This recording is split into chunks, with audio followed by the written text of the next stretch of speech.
Hello students and friends, welcome back to Kamal Infotech. इस video में हम जानेंगे कि हम ग्रेडिंग कैसे निकालते हैं। अगर सिंगल सब्जेक्ट की ग्रेडिंग निकालनी हो उसके बारे में भी जानेंगे। अगर हमने ओवरऑल ग्रेडिंग निकालनी हो सभी सब्जेक्ट की तो उसके बारे में भी हम जानेंगे। तो वीडियो को आगे बढ़ाने से पहले आपको बोलूँगा, अगर आप मेरे चैनल पर नए हो तो आप इस चैनल को सब्सक्राइब कर लें और बेल लाइन नोटिफिकेशन को ऑल कर लें, ताकि जो भी मेरी नई वीडियो आए उसका नोटिफिकेशन सबसे पहले आपको मिल जाए और सबसे पहले आप उस वीडियो को देख पाएँ। तो बिना देरी किए शुरू करते हैं आज की ये वीडियो। तो सबसे पहले हम सिंगल सब्जेक्ट की ग्रेडिंग कैसे निकालते हैं उसके बारे में सीखेंगे। उसके लिए हमने जिस भी सब्जेक्ट की कैलकुलेशन करनी है उसका सेल का रेफरेंस देख लेना है। तो हमने जो फार्मूला है इक्वल टू के साइन से शुरू करना है, क्योंकि कोई भी फार्मूला इक्वल टू से के साइन से शुरू होता है। तो इक्वल टू लगाकर तो हमने रेफरेंस किस सेल का देना है, B6 में 92 है। ठीक है, यहाँ से हम ग्रेडिंग का जो कैलकुलेशन करेंगे कैसे निकालनी है। तो B6 हमारा जो सेल का एड्रेस है, तो इससे शुरू करेंगे। हमारा अगला जो हम इफ़ यूज़ करेंगे, फिर राउंड ब्रैकेट खोल लेंगे। तो उसके बाद B6, जैसे कि मैंने आपको बताया जिस सेल से आप ग्रेडिंग निकालने जा रहे हो उसका रेफरेंस देना है पहले का। B6 greater than equals to 85, क्योंकि ये जो हमारे पास बना पड़ा है छोटा सा टेबल, इसके अकॉर्डिंग हमने जो ग्रेडिंग निकालनी है। 85 to 100 A, 65 to 84 यहाँ पर B, बाकी नेक्स्ट जैसे जैसे दिए गए हैं। तो 85 हमने डाल दिया। उसके बाद कॉमा डालेंगे। फिर हम जो भी ग्रेड देना चाहते हैं, जैसे कि A हो गया, आप अपने हिसाब से सेट कर सकते हो जो भी आपका क्राइटेरिया हो ग्रेडिंग का। A, फिर कॉमा डालेंगे। कॉमा डालने के बाद फिर इफ़ शुरू करेंगे। फिर हम राउंड ब्रैकेट खोल लेंगे। फिर हम वही रेफरेंस देंगे B6 greater than equal to 65, comma grading कौन सी है, B।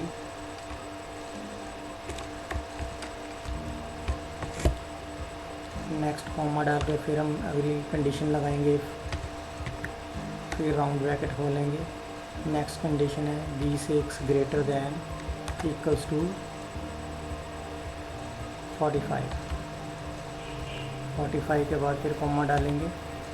फिर ग्रेडिंग देंगे कौन सी है, C, कॉमा फिर कंडीशन खोलेंगे। फिर राउंड ब्रैकेट खोलेंगे।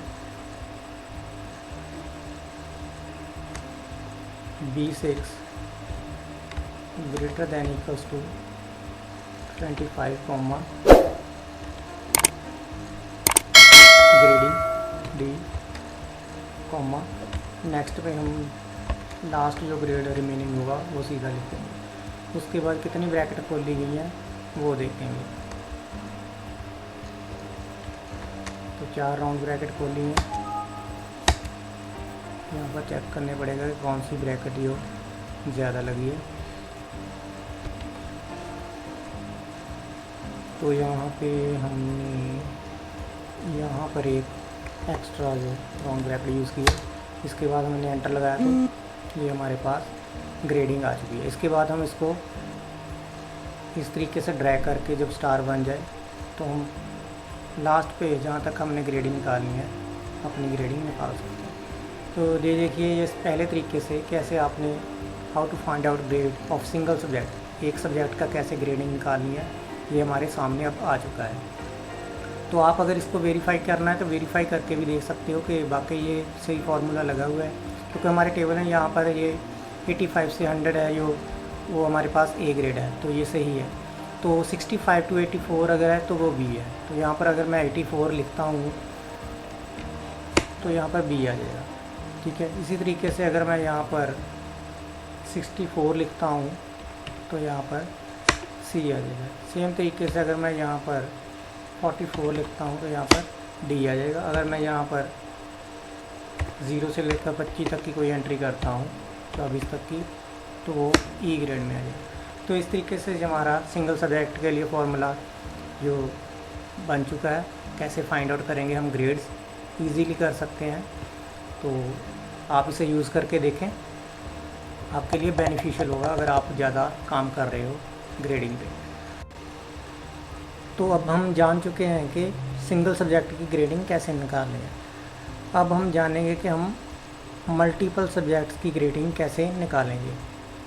तो यहाँ पर मैंने कुछ डाटा एंटर कर रखा है और ये ग्रेडिंग पैटर्न भी दे रखा है कि परसेंटेज के हिसाब से हम कैसे कैलकुलेट करेंगे ओवरऑल ग्रेडिंग को। तो शुरू करते हैं हम अपना फार्मूला लगाना। सेम तरीके से हम इक्वल टू के साइन से अपना फार्मूला लिखना शुरू करेंगे। इफ़ कंडीशन लगाएंगे, राउंड ब्रैकेट खोलेंगे, फिर एंड, फिर हम राउंड ब्रैकेट खोलेंगे, J4। अब यहाँ पर हमने देखना है कौन से सेल में है जो वैल्यूज़ है किसकी ग्रेडिंग निकालनी है। तो यहाँ पर J4 रेफरेंस है, यहाँ से हमने ग्रेडिंग निकालनी शुरू करनी है। तो यहाँ पर मैं रेफरेंस दूंगा J4 greater than equals to 85, J4 less than equals to 100। तो ये पहली कंडीशन हो गई कि हमारी जो वैल्यू है वो 85 से ऊपर होनी चाहिए और 100 से नीचे होनी चाहिए। तो उसका ग्रेड उसके बीच में परसेंटेज जो होगी उसका ग्रेड कौन सा होगा, आप डबल कोट्स में लिख लें A। तो जो भी आपका ग्रेडिंग सिस्टम हो आप उसमें इसे यूज़ कर सकते हो। उसके बाद हम इसको कॉमा से सेपरेट कर देंगे, फिर से इफ़ कंडीशन लगाएंगे and J4 greater than equals to 65,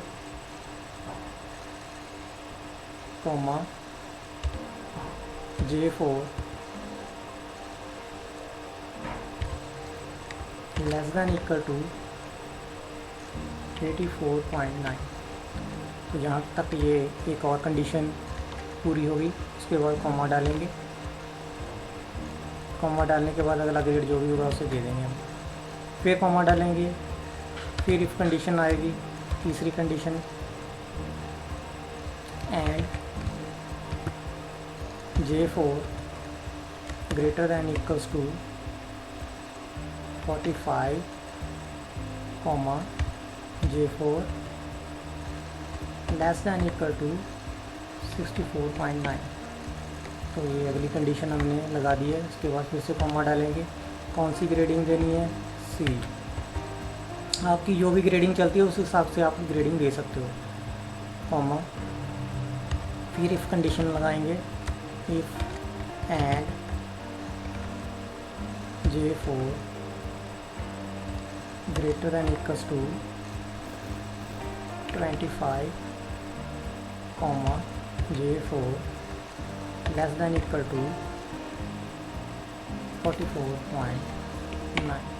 condition यहाँ पर बंद करते हैं, कॉमा डालेंगे, कौन सी ग्रेडिंग देनी है, D, comma, if next condition and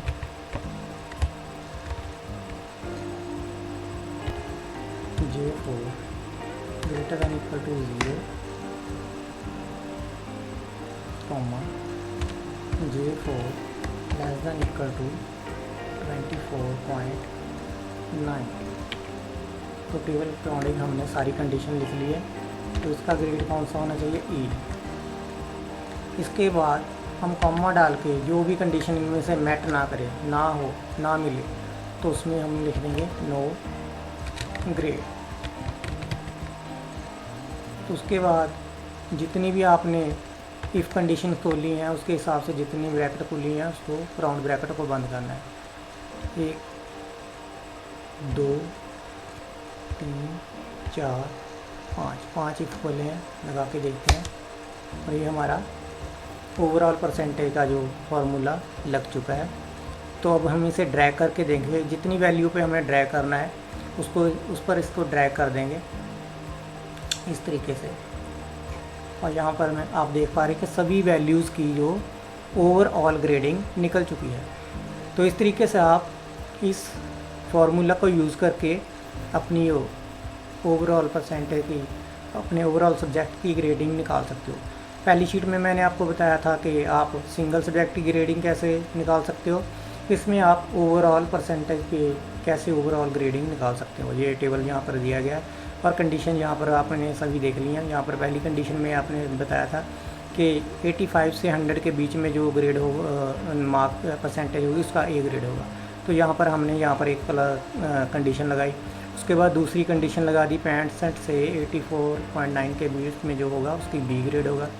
same तरीके से हमने तीसरी कंडीशन लगा दी है कि 45 से बीच के और 64.9 के बीच में जो वैल्यू होगी उसका सी होगा, और 25 टू 44.9 के बीच में जो वैल्यू होगी उसका डी ग्रेड होगा। सेम इसी तरीके से 0 और 24.9 के बीच में जो परसेंटेज हो उसका ग्रेड ये ई होगा।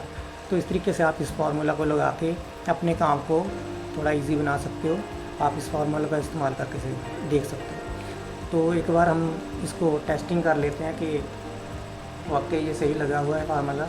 मान लीजिए हम इसको 6 सब्जेक्ट में नंबर कम कर देते हैं, तो यहाँ पर आप देख पा रहे हैं कि इसका ग्रेड ई हो चुका है। तो अगर हम इसको बढ़ाते हैं तो देखिए ये ए हो चुका है। तो इस तरीके से आप इस फार्मूला दोनों फार्मूला का इस्तेमाल कर सकते हो, single subject calculation grading calculation के लिए भी और ओवरऑल सब्जेक्ट ग्रेडिंग के लिए परसेंटेज के ऊपर जो आप ग्रेडिंग निकालते हो। तो उम्मीद करता हूँ ये जो फार्मूले मैंने आपको 2 बताए हैं आपके लिए काफ़ी बेनिफिशियल होंगे, और आपके अगर ज़्यादा काम करते हो तो इंडिविजुअली आप ग्रेड निकालने मैनुअली ग्रेड निकालने से बच सकते हैं, और इस तरीके से आप सीधे ही इस फार्मूला का इस्तेमाल करके अपने काम को ईजी बना सकते हो। तो ऐसी और वीडियो देखने के लिए मेरे चैनल को सब्सक्राइब करें और stay connected with my channel. Thank you for watching this video.